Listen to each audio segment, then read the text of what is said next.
چار قدم چل کے اپنے بیٹے اپنے بھائی کو اللہ کی طرف بلانے تیار نہیں ہے اور میڈیا پر پورا دین کی تبلیغ کرنا چاہ رہے ہیں۔ تو درمیانی رائے یہ ہے، وقت کی ضرورت ہے لیکن سب کچھ یہی نہیں ہے، ہر مسئلے کا حل نہیں ہے، تو ضرورت اس بات کی ہے اس کا استعمال ہو۔ السلام علیکم ورحمۃ اللہ وبرکاتہ۔ موجودہ زمانے کی ٹیکنالوجی سے فائدہ اٹھانا، اس کا صحیح استعمال کرنا وقت کی اہم ضرورت ہے۔ قرآن مجید میں اللہ رب العزت نے ارشاد فرمایا وَأَعِدُّوا لَهُم مَّا اسْتَطَعْتُم مِّن قُوَّةٍ، تم اپنے دشمن کے لیے جس قدر ہو سکے تیاری کرو۔ موجودہ جو جہاد کا بلکہ موجودہ جو جنگ کا میدان ہے وہ میڈیا کا میدان ہے، جہاں پر سچی خبروں کو جھوٹ اور جھوٹی خبروں کو سچ بنا کر پیش کیا جاتا ہے۔ اگر اس انٹرنیٹ اور ذرائع تبلیغ اس میدان کا استعمال صحیح نہیں کیا جائے گا تو پھر ظالم مظلوم بن جائے گا، مظلوم ظالم بن کر دکھے گا۔ مسلمانوں کا اپنا صحافت، اپنا چینل، مسلمانوں کا اپنا میڈیا ہونا اس وقت کی اہم اور وقت کی بہترین ضرورت ہے، جس کے بغیر مسلمان دیگر اسباب کے ہوتے ہوئے بھی اپنے دفاع میں کما حقہ صحیح بات پیش نہیں کر سکتا۔ اس کے فائدے بھی ہیں، اس کے نقصانات بھی ہیں، لیکن نقصانات کی وجہ سے فائدوں کا انکار نہیں کیا جا سکتا اور فائدوں کی وجہ سے نقصانات اور اندیشوں سے بے خبر بھی نہیں رہا جا سکتا۔ پہلا فائدہ تو یہ ہے کہ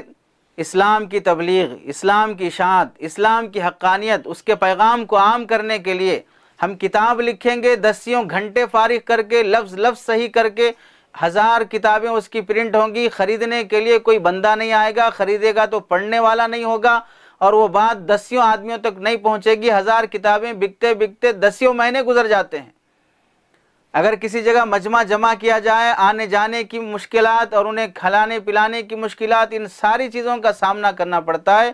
ایک جگہ بیٹھے بیٹھے اپنی بات جو حق سمجھی جاتی ہے اسے میڈیا پر ڈالی جائے، سوشل میڈیا پر ڈالی جائے، اسے پیش کیا جائے، لوگ ساری دنیا کے اپنے اپنے گھر پر بیٹھے ہوئے بھی اسے سن سکتے ہیں، اس سے فائدہ اٹھا سکتے ہیں۔ اور آج مسلمان اس میدان میں پیچھے رہنے کی وجہ سے باطل نظریات والے، غلط نظریات رکھنے والے آگے ہیں، اس لیے ان کی 2-4 باتیں بھی، غلط سلط باتیں بھی، جھوٹی باتیں بھی، مکاری چال بازی پر رکھی ہوئی باتیں بھی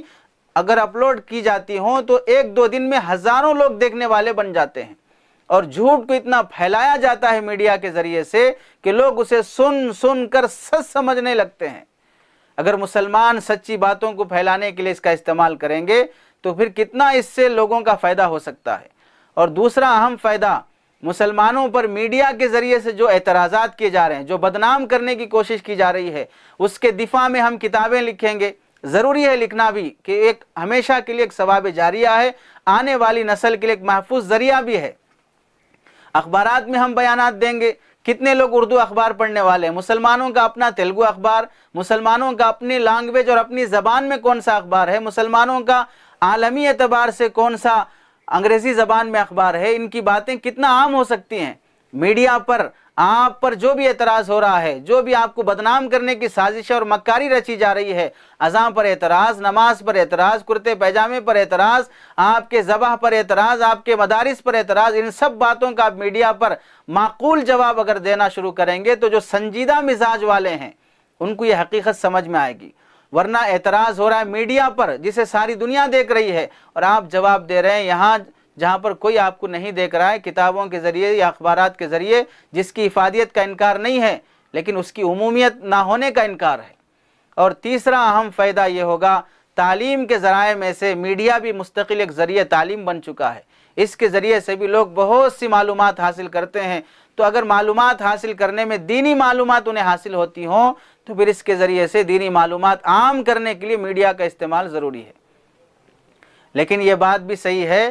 صرف یہ کافی نہیں ہے، میڈیا ہی اس وقت کے مسئلے کا حل نہیں ہے کہ یہ ہو گیا تو بس مسلمان بدل جائے گا، انقلاب آ جائے گا اور اسلامی سیاست قائم ہو جائے گی اور پورے دشمن پسپا ہو جائیں گے اور ایک مسلمان کنٹری بن جائے گی۔ بالکل غلط سوچ ہے۔ جب تک ہم میدانی لیول پر کام نہیں کریں گے اور فرد فرد سے، بندے بندے سے مل کر رابطہ کر کے بالمشافہ محنت نہیں کی جائے گی، اس وقت تک تبدیلی ناممکن ہے۔